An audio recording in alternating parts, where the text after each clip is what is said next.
ወደ ትክክለኛ አምላክ የመጸለዩ ጉዳይ ላይ እኔ ጥያቄ የለኝም። ጁም ወደ ትክክለኛ አምላክ ነው የሚጸልየው። እስላምም ወደ ትክክለኛ አምላክ ነው የሚጸልየው። ወዴት?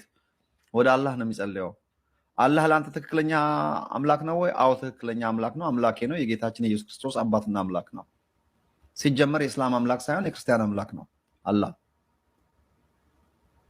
ሙስሊሞች ያንን ስም አዳፕት አድርገው ወስደው ለሚያመልኩት አምላካችን ትክክለኛውን አምላክ አላህ ብሎ ጠሩ ማለት ችግር አለው ማለት አይደለም። ነገር ግን እንዲህ ነው ጉዳዩ። እንግዲህ ሁሉም ይጸልያል ብለናል።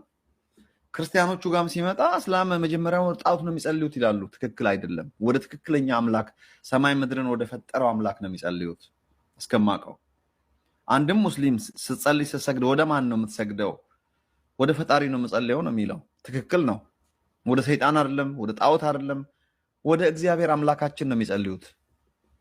ወደ ትክክለኛ ሰማይ ምድርን ወደ ፈጠረው ወደ አላህ ወደ አምላክ ወደ ፈጣሪ ነው የሚጸልዩት።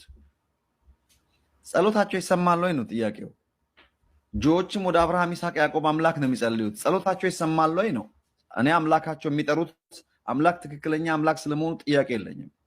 ክርስቲያኖችም ወደ እግዚአብሔር ነው የሚጸልዩት። ጸሎታቸው ይሰማል ወይ? ይሄ ነው መጠየቅ ያለብን እንጂ ወደ ትክክለኛ አምላክ አይደለም ጣዖት ነው ምናምን የሚባሉን አቁሙ። እንደዛ እንዳትሉ። ሙስሊሞቹም ክርስቲያኖችና ጆዎችን ወደ ጣዖት ነው። ሲጀመር ትክክለኛ አምላክ ጋርም አልደረሳችሁም፣ አታውቁትም። በስመ እግዚአብሔር እናንተ ጣዖት ነው የምታመልኩት ነው የሚሉን። ባይዘው ትክክል ናቸው።